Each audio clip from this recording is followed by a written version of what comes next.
I grew up in an orphanage after my parents died in an accident, and I could not find the meaning of life or the meaning of doing my best. Then one day, I received a letter from my mother, who was supposed to be dead. Moreover, the letter was sent to the house where I used to live with my parents. This couldn't have happened. But what if? After days of thinking about it, I went to the address where the letter had been sent.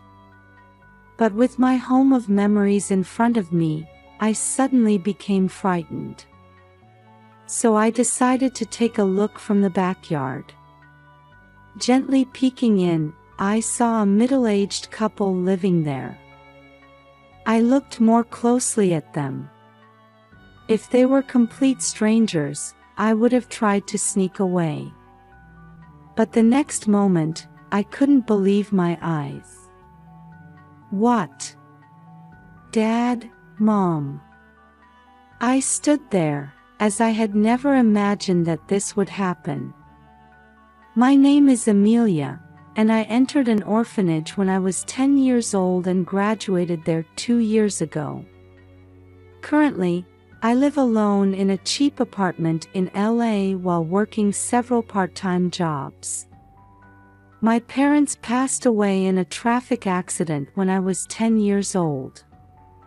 They were involved in a pile-up on the highway during the summer vacations. I was a passenger in that car, and thanks to the fact that I was sitting in the back seat, I miraculously survived.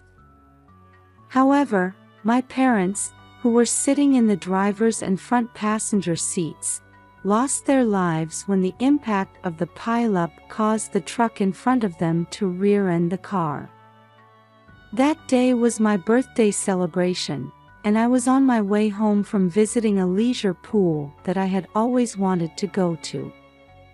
I was so tired that I fell asleep, when suddenly I felt a thump on my back like a cannonball, and the next thing I knew, my body was no longer able to move. With no sense of time, I frantically called out for my mom and dad. But with no answer from either of them, I lost consciousness, and the next time I woke up, I was on a hospital bed.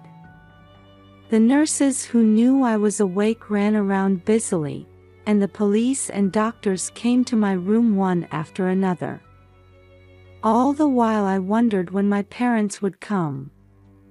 Several times I asked the nurse, "Where are Mom and Dad?" but I was never quite sure because of the vague answers.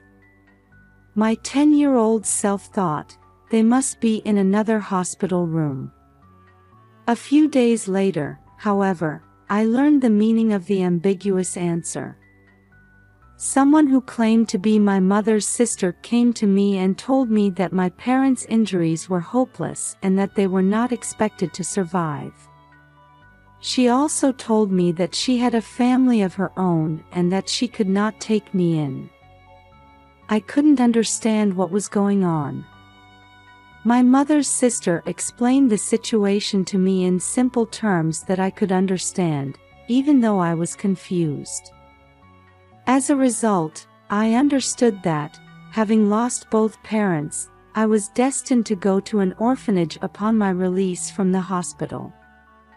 There were many questions about what would happen to the house I was living in and what I would do about school, but I still remember feeling just a little relieved because I did not want to be part of a family of strangers. Later, when my injuries healed and I was able to move again, I was sent to the orphanage instead of going home.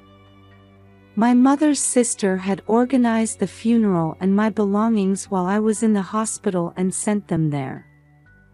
We had corresponded by letter since I was in the hospital, so I was informed of the situation beforehand. Honestly, I was very uncomfortable because I felt like a stranger was ransacking my house. But I was 10 years old and there was nothing I could do about it. Besides, I never thought I would be able to go home even once. I wanted to know why, but I didn't know who to ask or how to tell them. Everything was going on regardless of my will, and I just went along with the flow. Such were my days. Even after entering the orphanage, I received letters from my mother's sister several times a year, but the content was always the same. "How are you? Do you have any troubles?" At first I would write back, but soon I had nothing to write about. So, gradually, I stopped responding to the letters I received. To begin with, I had never met my mother's sister before my parents' death, so she was like a stranger to me. I felt nothing for being worried by a stranger, and exchanging letters with her was nothing but a hassle. Perhaps my feelings were conveyed, and the number of letters from my mother's sister decreased steadily as the years went by. By the time I graduated from the orphanage, I had become so estranged from my mother's sister that I had forgotten even the existence of her letters. I always spent my days at the orphanage feeling as if I had been left behind in some strange world. Perhaps it was because the funeral was held while I was in the hospital and I came to the orphanage without ever going home, but it never felt real to me. Why am I here?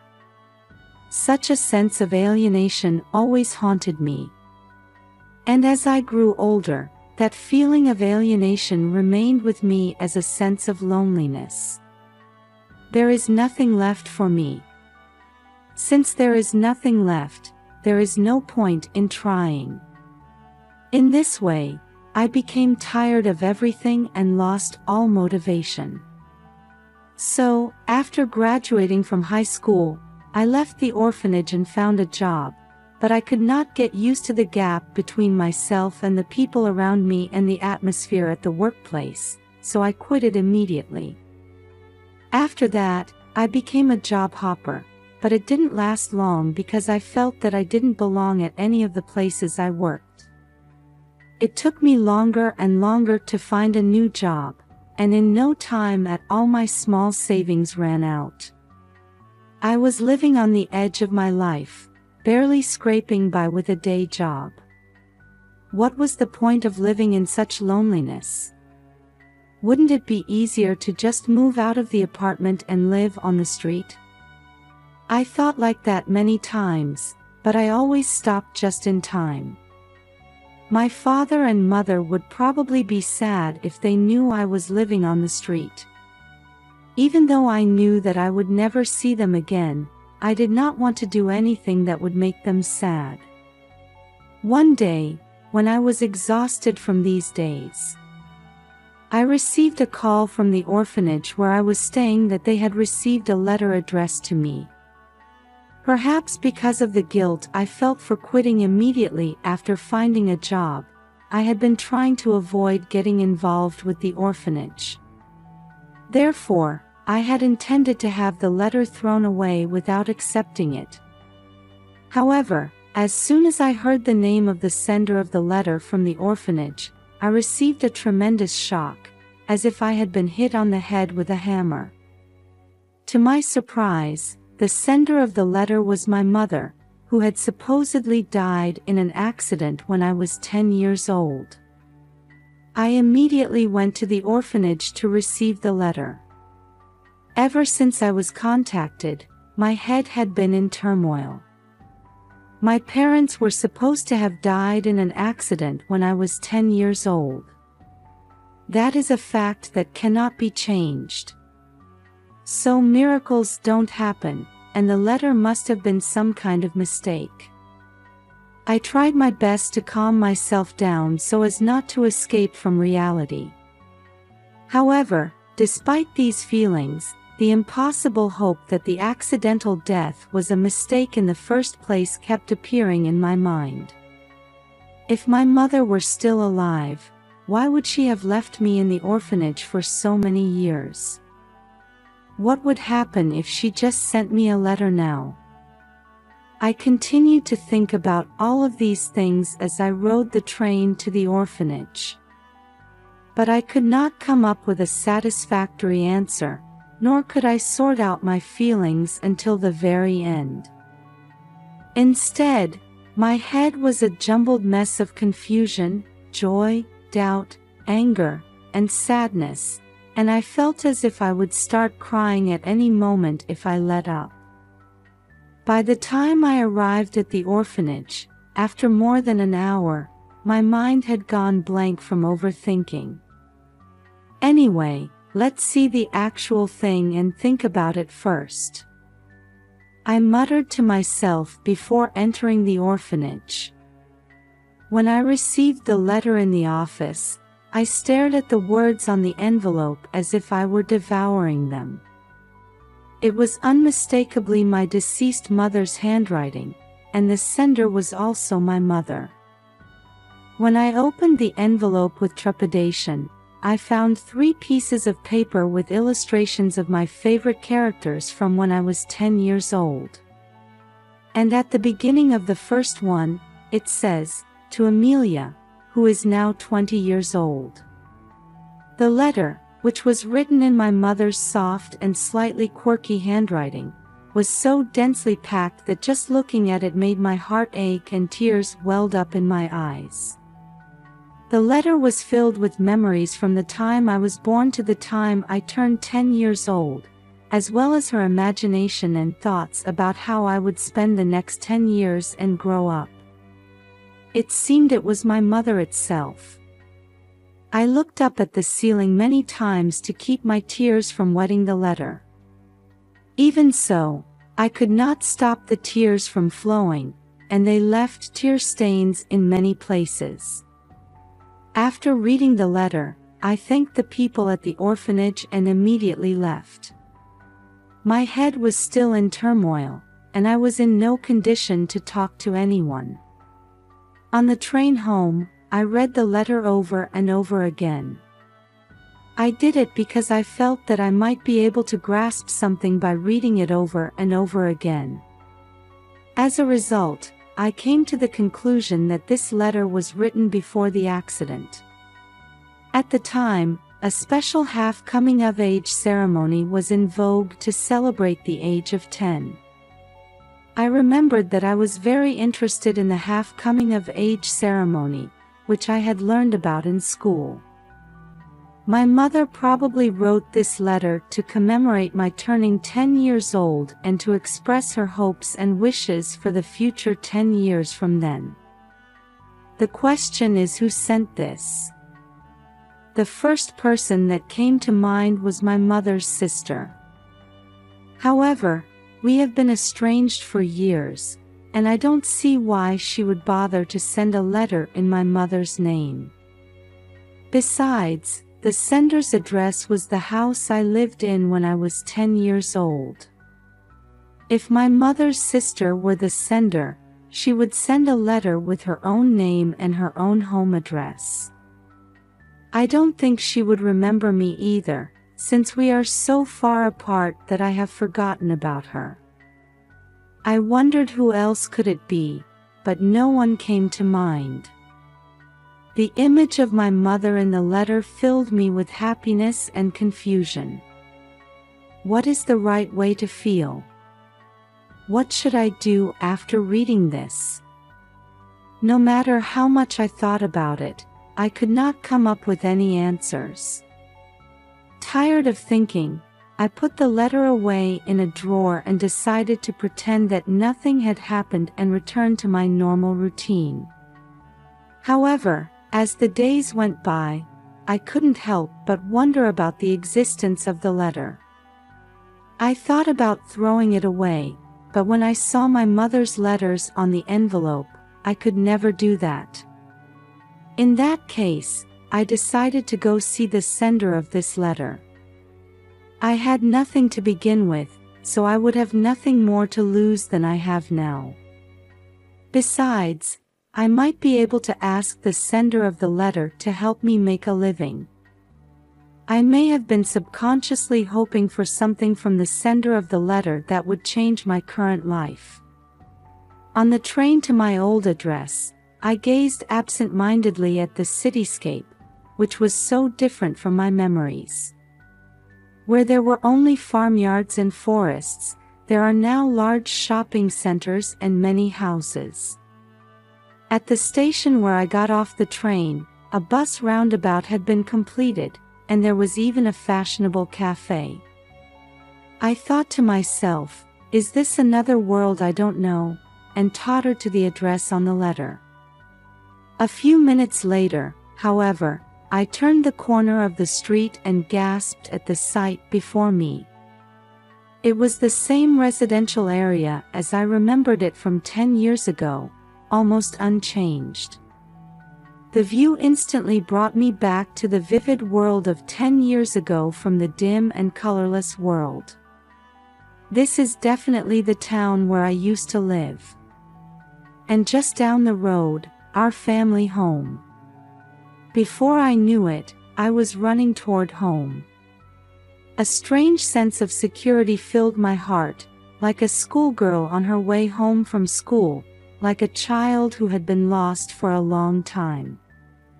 I ran with all my heart, and at the end of my run, I found my beloved home, just as I remembered it. The letter had come from home, after all. However, when I came to the house, I could not find the courage to press the intercom. The fear of what might happen outweighed my desire to find out the truth, and stopped me in my tracks. After pondering what to do, I decided to wait and see what happened, so I went around to the backyard. I felt somewhat uncomfortable, acting like a thief, but I quietly peeked into the garden. Then I saw what appeared to be a middle-aged couple preparing to sunbathe on the balcony. The man seemed to be in a wheelchair. I continued my observation to see if they were acquaintances. The couple's faces turned toward me for a moment as I could faintly hear them talking peacefully. The moment I saw their faces, I couldn't help but shout out. "What?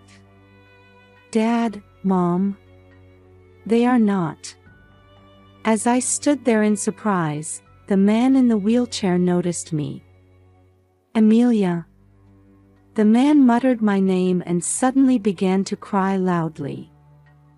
I, on the other hand, was so shocked by the turn of events that I stopped thinking and couldn't move. The next moment, a woman who had returned home sensed the unusual atmosphere and came running out onto the balcony in a panic. Then she ran straight to the wheelchair and approached the man. The man was crying and pointing at me and saying something to the woman. The woman stared at me and suddenly smiled and said, "You are Amelia, right? Can you please come up so we can talk about something?" and invited me into her home. I was still not sure what was going on, but I had many questions I wanted to ask her. As I nodded silently, once again I visited through the front door and was led into the living room. After that, I was introduced to the woman whose name was Susan. I also learned that the man in the wheelchair was my father, Asher. Furthermore, I heard that the two were married and now live alone in this house. According to Susan's story, my father had been in an accident that left him unconscious and in a critical condition, hovering between life and death.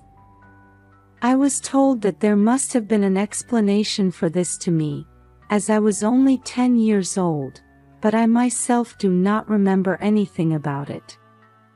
When I told Susan about it, she asked, "How was it explained to you?" I told her that my mother's sister had told me that the situation was hopeless and that there was no hope of survival.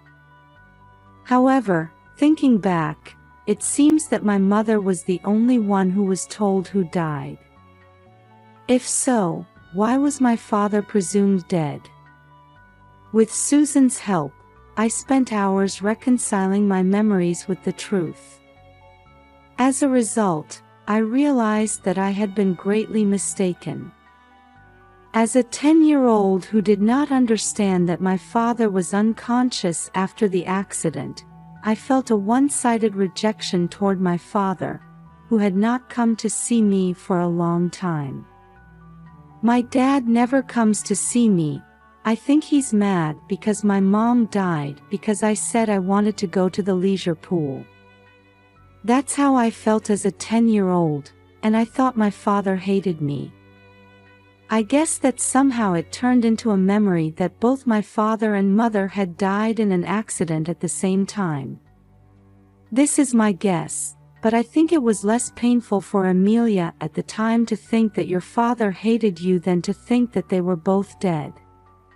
Susan followed up by saying that, but I honestly felt sorry for my father. But at the same time, a question came to my mind. I was extremely afraid to ask, but I knew that if I didn't know, I would regret it for the rest of my life. I willingly asked Susan, "Why didn't my father come for me?" Susan thought for a moment and then gently looked over at my father. He nodded silently without saying anything, and as if on cue, Susan told us what had happened. Asher regained consciousness more than half a year after the accident. Half a year. That coincided with the time I was discharged from the hospital. He miraculously woke up, but it was several months after that when he was able to grasp the situation. It was not surprising that he woke up feeling as if he had slept overnight and it had been half a year since then. Furthermore, my father was left with a lot of disabilities in his memory, speech, and body due to the after-effects of the accident. He was told by his doctor that he would never be able to return to his normal life. My mother's sister, who had originally heard that his recovery was hopeless, proceeded with the admission procedures to the orphanage as planned. When I came to, there was nothing left. It was a painful reminder of the length and importance of the time I had lost in my sleep. My father had tears in his eyes as he said this. According to Susan, my father entered the facility for the handicapped where Susan worked after he was discharged from the hospital. There was a time when he wanted to see Amelia, but he couldn't express himself properly. At the same time, he came to understand in his heart that Mary had passed away. Asher became very depressed for a time and was even hospitalized by a psychiatrist.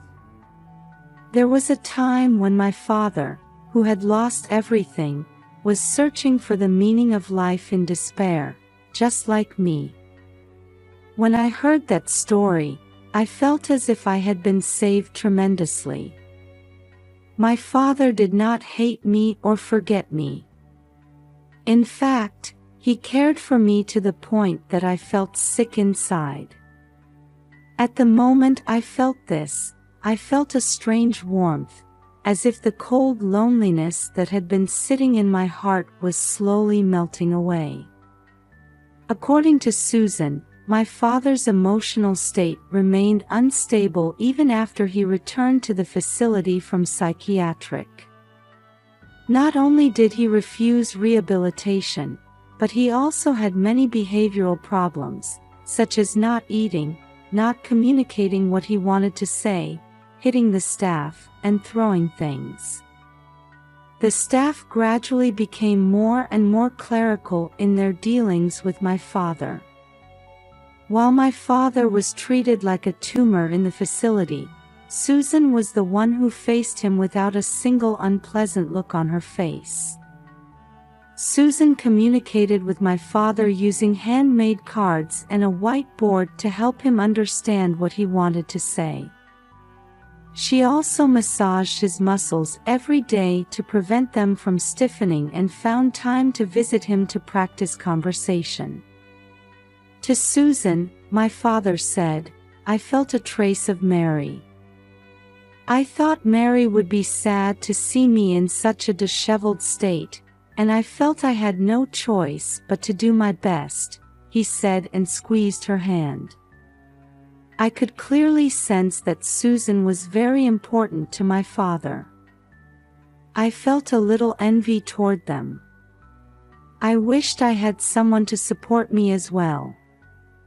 After that, my father did his rehabilitation every day as if he had been reborn, and he never hit the staff anymore. My father, who had not even tried to get out of bed at the time of admission, then went to the rehabilitation room by himself and even worked out on his own. It is like a miracle just to hear it from beside me.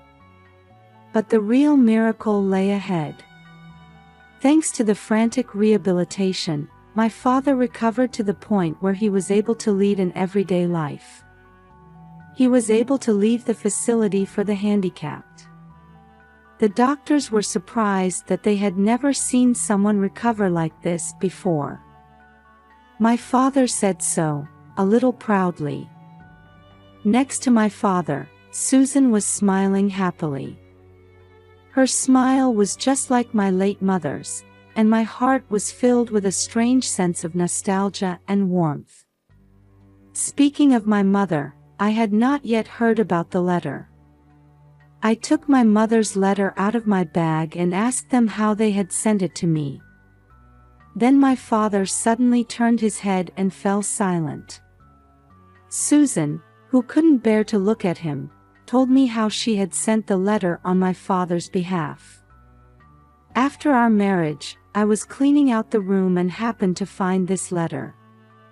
Asher had been thinking about Amelia for a long time, but he had been avoiding you because he felt he wasn't worthy of seeing you, so I convinced him that he should at least send you a letter. Susan's explanation finally connected the jumbled pieces in my head into one. It was all a prank of fate. Because of the accident and his disability, my father could not come to see me. I had assumed that my father was dead. We both felt lonely and led dimly lit lives. However, Susan and this letter left by my mother brought my father and me together. I never forgot about Amelia, but I felt sorry that I could not do anything for you for so long. I couldn't make up my mind that it would be a nuisance if I contacted you then. I'm really sorry. My father bowed deeply to me as he said this. When I heard about my father's past situation and suffering, I did not blame him at all. On the contrary, I was honestly happy to know that he had been thinking about me. Moreover, the fact that the timing of my father's desperation was the same as mine made me realize, in a strange way, that we were father and daughter, and I almost laughed a little. When I told Susan and my father about this, they both burst into tears and laughed. It was the first time in my life that I had seen warm tears. I looked out the window and saw the setting sun on the balcony. I told them that it was time to go home, and stood up. Then, in a panicked voice, my father stopped me. Wait a minute. We've just met. I don't want to leave Amelia alone anymore. I don't know if I have the right to say this now, but I want to be a family again. Stay here, Amelia. My father bows his head pleadingly, shedding different tears than before. I was so happy inside that he was thinking about me that much, but at the same time, I couldn't shake off the fear that I would destroy his happiness with Susan. The feeling that I had to say no clashed with my desire to live with my father as is, and I was stuck. I stood there for a while, unable to answer anything. If I were your mother, do you think I would refuse? What? I stared at Susan's face at the sudden question. Susan was smiling gently at me, as if she could see right through my hesitant heart. Not only her smile, but also her generous and gentle care was just like my mother's. I felt as if my real mother pushed my back. I had the courage to be honest about my feelings. If it is okay with you if I am like this, please let me be your family. When I answered in a loud voice, my father looked up vigorously and was so excited and happy that I thought he was going to fall off his wheelchair. Seeing my father like that, I laughed out loud for the first time in 10 years. I was finally able to return to a world where I belong. Half a year has passed since then. I am now studying English hard to become a flight attendant, which was my dream. Next year, I plan to take the entrance exam to enter a vocational school. Before I came back here, I had no motivation to do anything and had quit thinking about my dreams and future. However, when I was reunited with my father and had time to think about my future, my mother's letter guided me once again. At the end of that letter, she wrote, "What are you doing now? Did you become a flight attendant, which was your dream? No matter what the future holds, I'm rooting for you, Amelia." With my mother's kind thoughts in my heart, I decided to go ahead and pursue my dream. And I secretly hope to repay my father and Susan with my first salary someday.